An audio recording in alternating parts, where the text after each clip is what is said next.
오늘도 이 수요예배에 오신 여러분들을 환영하고 축복합니다. 요즘에 저희 뒷모습을 바라보면서 걱정을 많이 하시는 그런 성도님들이 가끔 있습니다. 저의 뒷모습만 바라보시고 뛰어오셔서 목사님 혹시 살이 빠지셨나요? 라고 혹시나 저의 얼굴이 반쪽이 될까봐 걱정하시는 그런 성도님들이 간혹 계십니다. 그런데 보시다시피 살은 하나도 빠지지 않았습니다. 그런데 제 뒷모습이 조금 변화한 것을 느끼시는 분들이라면 제가 운동을 하고 있다는 것을 아마 감지하셨을 것입니다. 수영을 한 10개월 했습니다. 그런데 여러분들 아셔야 될 게 한 가지 있는데 수영은 살이 빠지지 않습니다. 그러면 수영의 효과는 무엇이냐?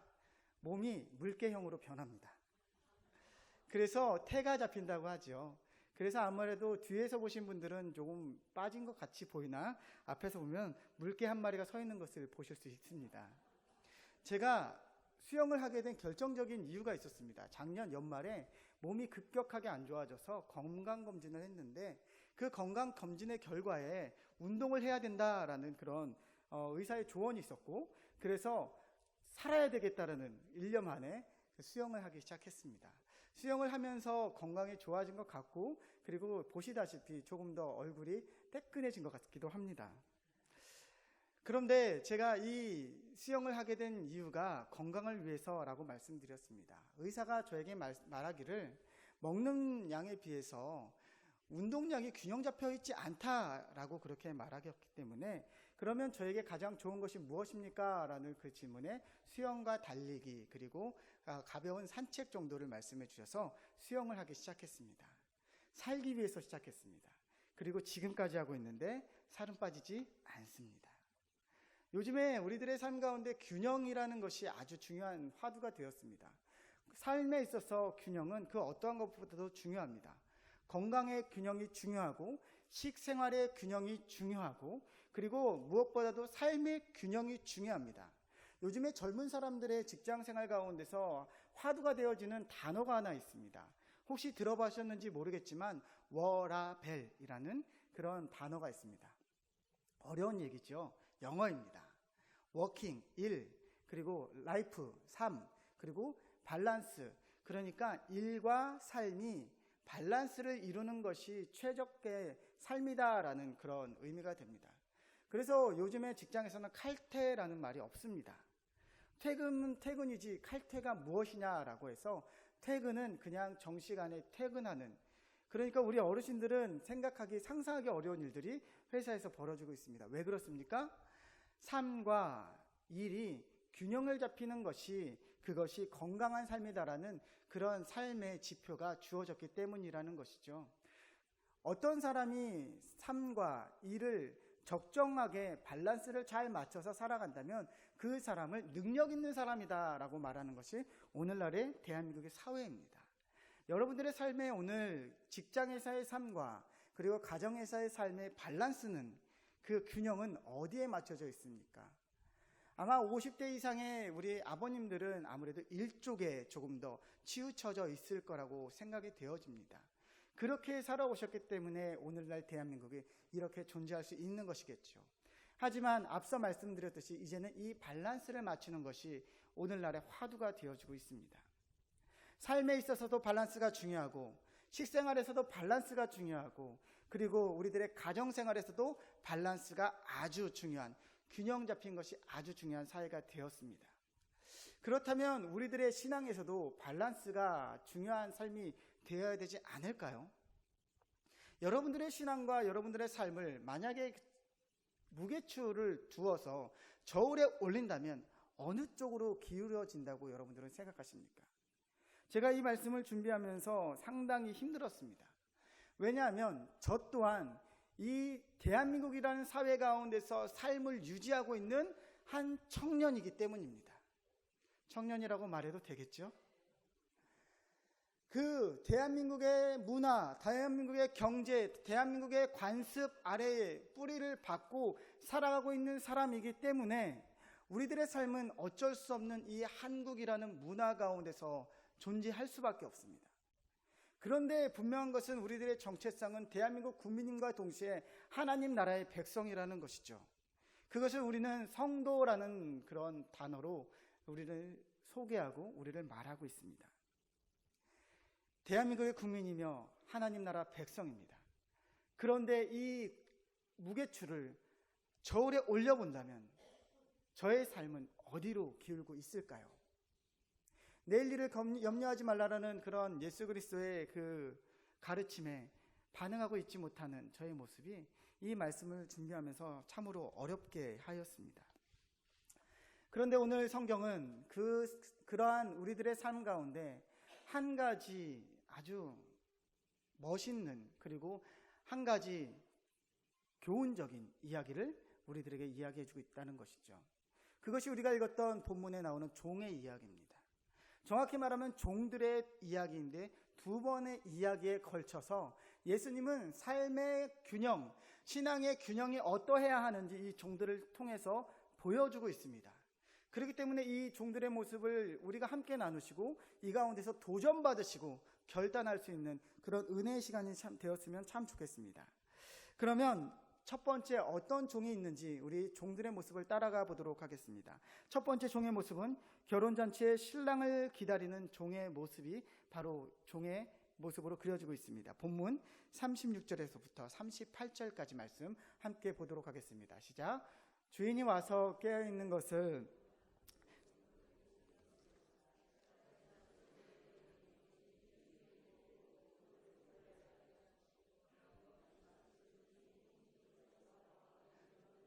말씀이 처음부터 나오지 않아서 36절부터 나와야 되는데 지금 뒤에서부터 나온 것 같습니다. 36절부터 다시 읽어볼까요? 너희는 시작. 너희는 마치 그 주인이 혼인집에 돌아와 문을 두드리면 곧 열어주려고 기다리는 사람과 같이 되라. 주인이 와서 깨어있는 것을 보면 그 종들은 복이 있으리로다. 내가 진실로 너희에게 이르노니 주인이 띠를 띠고 그 종을 자리에 앉히고 나와 스종 들리라. 38절입니다. 주인이 혹 2경에나 혹 3경에 이르러서도 종들이 그같이 하고 있는 것을 보면 그 종들은 복이 있으리라. 이것이 첫 번째 예수님이 제자들과 무리들에게 말해주는 종의 모습이라는 것입니다. 이 종의 모습, 지금 이 종은 무엇을 하고 있는 종이냐면 결혼식을 준비하고 신랑을 기다리고 있는 종입니다. 그런데 오늘 2경에나 3경에라고 말씀하시는 이 말씀을 보아서는 아마 9시에서부터 저녁 9시에서부터 새벽 3시까지 그 일들에서 기다리는 종을 이야기하는 것으로 우리가 볼 수 있다는 것이죠. 피곤하겠습니다. 어느 정도 이해할 수도 있습니다. 그렇죠? 왜냐하면 밤 늦게 지금 이 일들이 벌어지고 있다라고 예수님 말하고 있죠. 그런데 사실 우리가 이 말씀을 이해하기 위해서는 유대인의 결혼 풍습을 좀 이해할 필요가 있습니다. 팔레스타인의 유대인의 결혼 풍습은 해가 지면서부터 시작되어집니다. 해가 뜨거울 때는 아무것도 할 수 없기 때문에 해가 지면 초대받은 손님들이 오고 해가 지면은 결혼식이 시작되어지는데 이 결혼식의 시작에 신랑이 오는 것을 기다리는 문지기들이 존재했다라는 것입니다. 그 문지기들은 멀리서 오는 신랑의 모습을 보고 그 신랑이 오면 안으로 들어가 풍악을 울리는 그 사람들에게 더 크게, 음식을 만드는 사람들에게 더 많이, 그리고 신부에게 신랑이 온다라고 알리는 그런 역할을 하는 사람들이라는 것이죠. 그렇기 때문에 지금 이 결혼식의 풍경을 우리가 떠올려야 한다면 화려하고 풍족하고 시끄럽고 분주한 그런 모습으로 우리가 이 말씀을 이해해야 한다는 것이죠. 결코 피곤할 수 없는 상황이라는 것입니다. 그런데 이 상황 가운데서 지금 예수님이 누구에게 지금 이 말씀을 전하고 있냐면 바로 신랑을 기다리는 종들에 대해서 말씀을 전하고 있다는 것입니다. 이 종들의 모습이 오늘날 우리들의 모습이 되어야 한다라고 오늘 이야기하고 있는 것이죠. 그렇다면 오늘 예수님은 이 종들에 대해서 많은 것을 바라고 있느냐? 그것도 아닙니다. 이 종들에게 맡겨진 사명과 소명은 지키고 있다가 신랑을 알아보고 신랑에 반응하는 역할만 하면 됩니다. 커다랗게 어떤 것을 지키고 만들어내고 그리고 그 가운데서 풍요를 만들어내는 그런 것이 아니라 단지 지키고 있어야 한다는 것이죠. 이 모습을 감당하는 것이 진정한 종들의 모습이다라고 첫 번째 종의 모습으로 그 신앙의 모습을 보여주고 있다는 것입니다. 사랑하는 예배자 여러분, 우리가 늘 들었듯이 여기서 말하는 신랑은 예수 그리스도를, 다시 오실 예수 그리스도를 예표하는 예표입니다. 그리고 잔치는 그날에 이루어질 하나님의 나라가 되는 것이죠. 그렇다면 이 가운데서 지금 이 문을 지키고 있는 이 청지기는, 이 문지기는 누구를 말하고 있는 것일까요? 바로 오늘 다시 오실 예수님을 기다리고 있는 저와 여러분들이 될 줄로 믿습니다. 예수님은 분명히 다시 오신다고 약속하셨습니다. 요한복음 14장 1절에서부터 3절까지의 말씀은 그 약속을 이렇게 약속하고 있는데, 그 약속을 우리들의 눈으로 다시 한번, 우리들의 입술로, 우리들의 신앙으로 다시 한번 고백해 보시도록 하겠습니다. 너희는 마음에 근심하지 말라. 하나님을 믿으니 또 나를 믿으라. 내 아버지 집에는 거할 곳이 많도다. 그렇지 않으면 너희에게 일렀으리다. 내가 너희를 위하여 거처를 예비하러 가노니, 가서 너희를 위하여 거처를 예비하면 내가 다시 와서 너희를 내게로 영접하여 나 있는 곳에 너희도 있게 하리라. 아멘이십니까? 예수님 분명히 다시 오신다고 약속하셨습니다. 그런데 언제 오십니까? 성경에 보면 마태복음 24장 36절에 그 날이 정확히 기록되어 있는데요. 함께 보도록 할까요? 마태복음 24장 36절 시작. 그러나 그 날과 그 때는 아무도 모르나니 하늘의 천사들도 아들도 모르고 오직 아버지만 아시느니라. 아멘이십니까? 그렇기 때문에 오늘날 예수님이 언제 오신다라고 말하는 사람들은 다 이단이 되는 것이죠.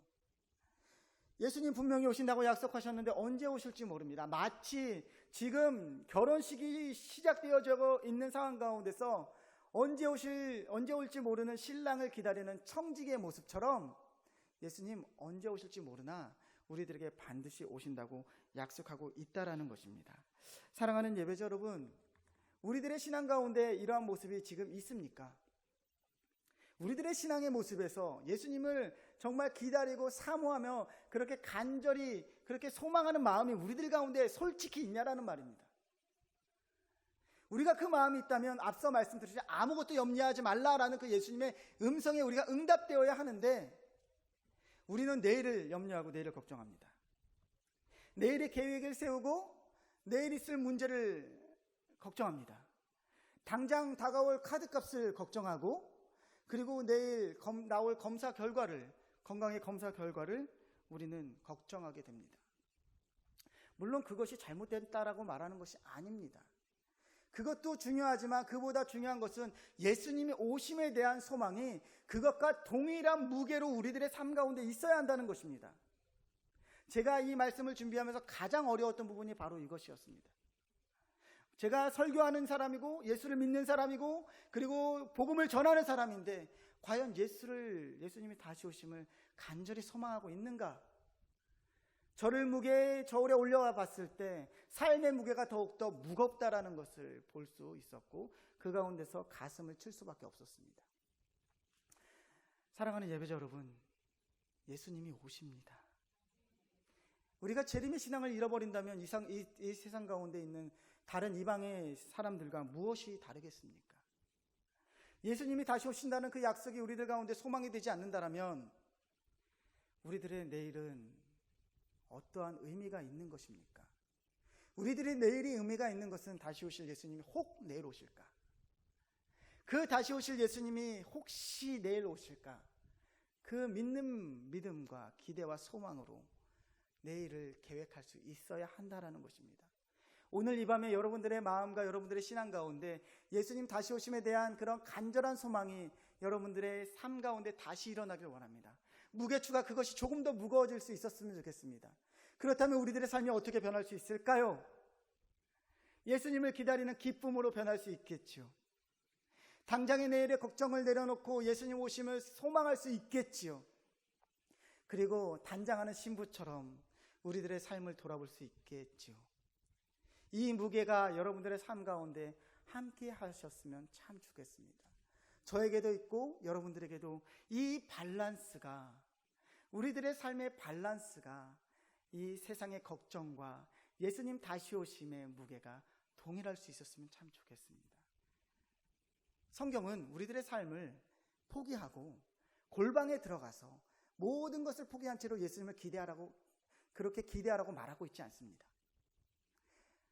파티는 파티대로 준비되어지고 있고, 그리고 예수님의 삶은 예수님 오심을 예수님대로 준비되어지고 있고, 이것을 적절히 가지고 있을 때 가장 아름다운 청지기의 모습을 가질 수 있다라는 것이죠.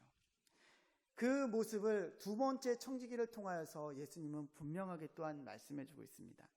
두 번째 청지기의 말씀은 본문 42절과 43절에 나타나는 청지기의 모습입니다. 종의 모습입니다. 우리 본문 42절과 43절을 함께 읽어보도록 하겠습니다. 시작. 주께서 이르시되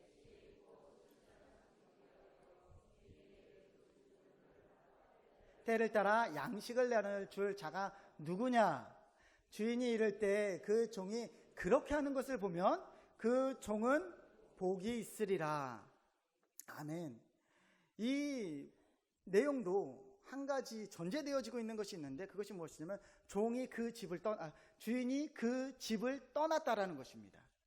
그런데 주인이 떠날 때 이 모든 소유를 한 종을 세워서 그 종에게 맡겨놓고, 이 종이 해야 되는 것은 때에 따라서 다른 종들에게 필요를 채워주는 그런 집사의 역할을 맡겨놓고 가다라는 것이죠. 이 대표로 세워진 종은 다른 종들이 먹을 시간에 먹을 것을 내어줘야 되고, 그리고 옷이 필요하면 옷을 내어줘야 되고, 그들이 주인의 그 필요를 위해서 무엇을 준비하면 그것을 위해서 돈을 내어주는 그 역할을 해야 한다는 것입니다. 그런데 주인이 더디오자 이 종의 마음이 이렇게 변합니다. 45절 말씀입니다. 함께 볼까요? 본문 45절입니다. 만일 그 종이 마음에 생각하기를 주인이 더디오리라 하며 남녀 종들을 때리고 먹고 마시고 취하게 되면 주인이 더디오리라. 그래서 주인의 권한을 자기 것으로 하기 시작했습니다. 그리고 자기와 동일한 종들을 때리고 억압하고, 그리고 그들에게 당연히 줘야 될 것을 주지 않고 그들을 압제하며 그것으로 자기가 취하고 배부르고 술에 취하는 모습을 보여주고 있다는 것이죠. 이 모습을 지금 예수님은 어떤 종의 모습이다라고 보여주고 있습니다. 그런데 분명한 것은 이 종에 대한 심판도 기록되어 있다는 것이죠. 심판의 모습은 어떠한 모습인지 46절로부터 48절은 이렇게 기록하고 있습니다. 46절에서부터 48절 볼까요? 생각하지 않은 날, 알지 못하는 시각에 그 종의 주인이 이르러 엄히 때리고 신실하지 아니냐는 자에 받는 벌을 처하리니, 주인의 뜻대로 알고도 준비하지 아니하고 그 뜻대로 행하지 아니한 종은 많이 맞을 것이요, 알지 못하고 맞을 일을 행한 종은 적게 맞으리라. 무릇 많이 받은 자에게는 많이 요구할 것이요, 많이 맡은 자에게는 많이 달라 할 것이니라. 아멘. 오늘 이 맡겨진 종이 행하지 아니하면 분명한 심판을 할 것이다 라고 오늘 말씀하십니다. 알고 행하지 않은 사람은 더 크게 심판할 것이고, 모르게 행하는 사람은 용서하는 것이 아니라 적게 심판할 것이라고 말하고 있습니다. 많이 맡겨진 자에게는 많이 물을 것이고, 적게 물은 자에게는 적게 물을 것이다 라고 이야기하고 있습니다. 자, 이 말씀이 우리들의 삶 가운데 어떻게 적용이 되어지고 우리들에게 어떻게 읽혀질 수 있을까요? 하늘과 땅에 있는 모든 권세를 우리들에게 주셨습니다. 예수님은 우리들에게 하늘과 땅에 있는 모든 권세를 우리들에게 주시겠다고 그렇게 약속하셨습니다. 그리고 그 권세를 우리는 누리고 있습니다. 물질의 넉넉함으로, 건강함의 여유로, 그리고 우리들의 삶의 지혜로, 우리들의 자녀에게 먹일 수 있는 밥으로, 그리고 우리가 나눌 수 있는 주머니에 있는 두둑함으로, 때로는 우리들 삶 가운데 있는 삶의 지혜로, 어떤 사람은 집사로, 어떤 사람은 목사로, 어떤 사람은 권사로, 장로로, 하나님은 그 모든 것을 우리들에게 주셨습니다. 그러면서 주시면서 우리들에게 말씀하신 것이 무엇입니까? 우리들에게 해야 되는 것이 무엇입니까? 그것은 바로 오늘 이 종에게 맡겨놓은 것처럼 나누어지는 일을 해야 한다는 것입니다. 그 말씀을 마태복음 28장 18절로부터 이렇게 정확하게 기록하고 있습니다. 이것이 오늘날 우리들의 소명이 되어질 줄 믿습니다. 마태복음 28장 18절에서부터 20절 말씀 함께 읽겠습니다. 시작. 예수께서 나와 말씀하여 이르시되 하늘과 땅에 있는 모든 권세를 내게 주었으니 제자를 삼아 아버지와 아들과 성령의 이름으로 세례를 베풀고 내가 너희에게 분부한 모든 것을 가르쳐 지키게 하라. 볼지어다 세상 끝날까지 너희와 항상 함께 있으리라. 내가 세상 끝날까지 너희와 항상 함께 있을 것이다. 하늘과 땅에 있는 모든 권세를 주셨습니다. 물질의 권세를 주셨고 지혜의 권세를 주셨고 명예의 권세를 주셨고 그리고 우리가 행할 수 있는 모든 권세를 우리들의 손에 주셨습니다. 이유는 무엇입니까? 가르쳐 지키게 하기 위해서. 오늘 예수님이 말하는 이 한 청지기는 다른 청지기들에게 먹을 것을 떡을 떼어주는, 떡을 나누어주는, 삶을 유지시켜주는 그런 역할로 부른 그런 종입니다. 우리 또한 생명이신 예수 그리스도 그 떡을 나눠줄 이유가 있습니다. 생수이신 예수 그리스도를 나눠줘야 될 의무가 있다는 것입니다. 그것을 위해서 오늘날 우리들을 세우신 줄을 믿으시길 바랍니다. 오늘 우리를 그렇게 부르셨습니다. 성도라는 이름으로 부르실 때에는 그 다른 사람들에게, 죽어가는 사람들에게 생명 되신 예수를 전하게 하기 위해서 이 땅 가운데 부르셨습니다. 그런데 우리들에게 주어진 이 수많은 여유와 그리고 우리들에게 주어진 수많은 그런 권력, 권세와 그런 영광들을 우리는 지금 어떻게 취하고 있습니까? 복음을 전하기보다 우리들의 삶의 여유를 위해서, 더 나음을 위해서 우리는 그렇게 사용하고 있지 않습니까? 복음을 전하는 일에 우리들의 삶의 밸런스가 있는 것이 아니라 삶의 나음에 우리들의 무게가 더욱더 있지 않냐는 말입니다. 오늘 그 종들의 모습이 혹 저와 여러분들의 모습은 아닙니까? 예수로 은혜 받은 자입니다. 은혜의 무게가 너무나 큽니다. 그래서 우리는 예수를 주라고 고백합니다. 사랑하는 예배자 여러분, 여러분들의 신앙 고백 가운데 예수를 주라고 고백하십니까? 예수를 주라 고백한다는 것은 예수님을 주인님이라고 부르는 것과 마찬가지입니다. 언제 오실지 모르는 그 주인님이 우리들에게 모든 권세를 맡겨주시고 가셨습니다.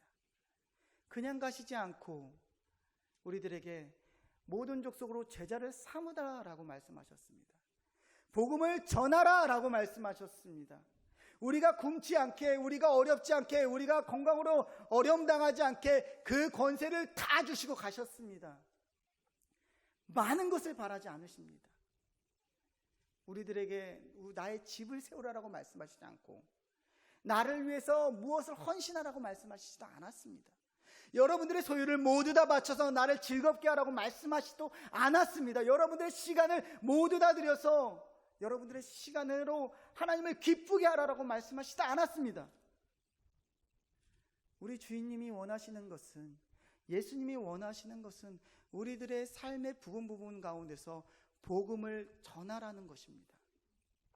사랑하는 예배자 여러분, 우리 주인 되신 예수님은 우리들에게 많은 것을 바라지 않으십니다. 우리 옆에 있는 분들에게 이렇게 다시 한번 고백할 수 있었으면 좋겠습니다. 우리 주인 되신 예수님은 당신에게 많은 것을 바라지 않으십니다. 얼마나 인격적인 하나님이십니까? 우리 예수님은 우리가 깨어있기를 바라십니다. 하나님의 음성을 듣고 그 오실 예수님을 기대하는 마음을 갖기만을 원하십니다. 그것을 위해서 화려한 궁전을 지으라고 말씀하시지 않고 다만 깨어있어 나 올 것을 기대하고 소망하고 기쁨으로 살으라고 말씀하셨습니다. 여러분들의 그 기쁨에 삶의 기쁨이 있기를 소망합니다. 우리 예수님은, 우리 주인 되신 예수님은 우리들의 삶의 모든 것을 내어서 헌신하여서 예수를 증거하라고 말씀하시지 않았습니다. 내가 준 것으로, 그 기쁨으로 복음 전하는 일에 그냥 그것으로 사용하라 라고 말씀하셨습니다. 복음을 전하는 일은 어렵지 않습니다. 예수를 증거하는 겁니다. 내가 만난 예수님, 믿지 않는 사람들에게 말해주는 것입니다. 힘들고 어려운 사람들에게 가서 예수님의 이름으로 기도할게, 이렇게 말해주는 것입니다. 예수님이 당신의 삶을 보호하시고 당신은 예수님에게 사랑받는 존재야라고 말해주는 것입니다. 많은 것이 아닙니다.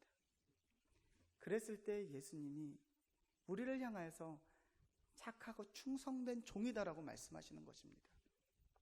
사랑하는 예배자 여러분, 오늘 이 밤에 우리가 솔직해지길 원합니다. 여러분들의 신앙과 여러분들의 삶의 무게를 저울추 위에 올려놓게 된다면 여러분들의 삶의 무게와 예수님에 대한 신앙의 무게, 어느 쪽으로 이 저울이 기울게 될까 여러분들이 한번 생각해 볼 수 있었으면 좋겠습니다. 오늘 이 밤에 혹 우리들의 삶의 무게 가운데로 이 저울의 추가 기운다면 이 시간 함께 회개할 수 있었으면 좋겠습니다. 기쁨을 회복할 수 있길 원합니다. 복음의 열정을 회복할 수 있길 원합니다. 왜냐하면 예수님, 그 예수님 다시 오시기 때문입니다. 예수님 다시 오십니다. 신앙의 균형을 잡고 예수님 오심을 기뻐하는 저와 여러분들 되시기를 다시 한번 축복합니다. 기도하겠습니다.